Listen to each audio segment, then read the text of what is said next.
التربية والتعليم، ازاي حضرتك يا فندم؟ اخبار صحتك ايه؟ يا رب تكون بخير. انا مش فاهمة الرئيس عبد الفتاح السيسي فين عنك وانت طايح في عيال نطحة دي؟ في ايه يا اخوي؟ قمت خير يا ام يوسف؟ قمت من النوم، صبحت من النوم، الحقي يا حبيبتي، ايه اللي حصل؟ قال لك الوزير يا حبيبتي قال بدل ما يبقوا مش عارفه 122 يوم هيخليهم 100 حاجه و80. 100 يوم يا فندم، 100 يوم تزودوا على الطالب. احنا كنا اشتكينا لحضرتك يعني؟ انا كنت قايلها تشلي في لساني لو كنت اشتكيت. ما اشتكيتش من حاجه، ما اشتكيتش. وبعدين انت قدمت المدارس، المفروض ان احنا بنخش 22/10، انت حضرتك قدمت المدارس 12/9. 12/9 ايه يا فندم اللي العيال هتحضر فيها مدارس؟ 12/9 ايه؟ وقلنا ماشي عديها، وقلنا ماشي. زيادة الايام ده كمان، ده انت عامل قرار لا فيه لا رحمة ولا شفقة ولا إنسانية. ده يمكن كل القرارات كده ما فيهاش لا رحمة ولا شفقة ولا إنسانية. انت ضد الطالب، انت بتكره الطالب في التعليم. انا مش فاهمة ايه فكرتك ان انت تزود ايام، يعني هيطلعوا عباقرة يعني حضرتك الايام دي اثرت فانت قلت ازود ايام عشان العيال عايزهم يطلعوا عباقرة يعني؟ جايين من بره مثلا؟ في ايه يا فندم؟ في ايه؟ اليونيفورم بتاع حضرتك اللي طالبه اللي احنا بنجيبه للمدرسه ما يستحملش كل الايام دي يا فندم، ما يستحمل. حضرتك البنطلون بيتفتق من شهرين 3، من اول اسبوع او اسبوعين. حضرتك اليونيفورم بتاع حضرتك ما يستحملش كل اللي انت بتقوله ده الايام دي، فهنضطر نجيب يونيفورم تاني منين؟ طيب مواصلات الايام اللي حضرتك زودتها دي هنجيب منها مواصلات منين؟ وسندوتشات واكل منين؟ انت ضد الطالب يا سيادة الرئيس عبد الفتاح السيسي وزير التربية والتعليم. ده ضدنا، ده ضدنا. انت بتقهرنا كده، انت بتقهرنا، بتحطنا في ضغط.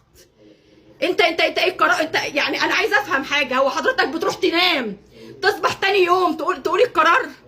طب ادينا اي حاجه، ادينا اشاره للقرارات اللي حضرتك بتاخدها وانت نايم دي. يعني ده قرار؟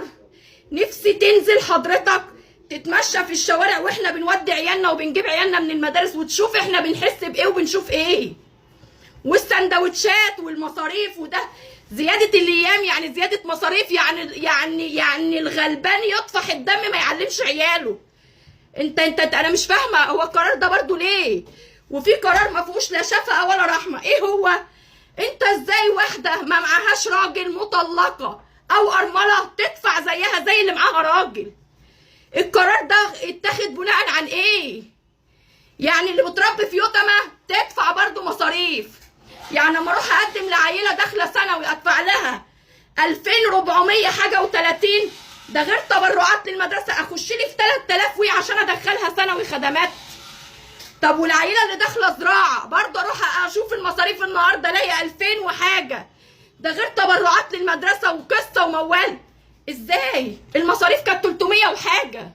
حضرتك ازاي واحده ما معاش راجل جوزها ميت تدفع مصاريف زيها زي اللي معاها؟ انت بتاخد القرارات دي وانت نايم مع نفسك؟ انت ضد الشعب، انت ضد الامهات والابهات، انت ضد عيالنا، انت ضد الدراسه، انت بتقول لهم اكرهوا الدراسه. احنا هنعمل وقفه، مش هينفع الكلام ده يا سياده الرئيس عبد الفتاح السيسي. احاله اوراقه، شيله من القعده بتاعته، هات لنا حد تاني يحس بينا كشعب. احنا ولاد مصر وبنحبب عيالنا في مصر، بنحب مصر، بنحب تراب مصر، بنحب تراب مصر وبنحب مصر. بس مش كده، ما تضغطش على اعصابنا كده. يعني ما يبقاش ضغط ضغط ضغط ضغط. بنحبب عيالنا في بلدهم وبنحبب عيالنا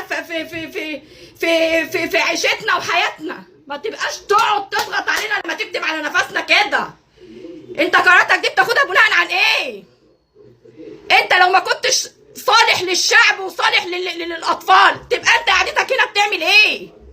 الناس كلها ضدك يا سيادة عبد الفتاح السيسي، يا ريسنا، يا ابونا، يا اللي بص احنا بيك من غيرك لك شيله من القعده بتاعته.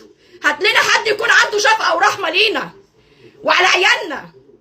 فين الوقت يا انت الطالب مش هياخد نفسه، الطالب بيحط الكتب قدامه بتجيله صدمه، واحنا نفسنا بتجيلنا صدمه من الكتب والمراجعات والبتاع. ما عندوش وقت، ما فيش نفس، لازم يعيش طفولته.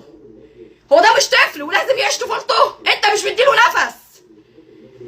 ومدرسه ايه اللي يجي منها العصر؟ مدرسه ايه اللي يجي منها العصر؟ لا اكل هيكفيه للعصر، ولا البتاع اليونيفورم بتاع حضرتك هيسد معانا، ولا المصاريف مفيش. ارحمونا. وصل صوتك.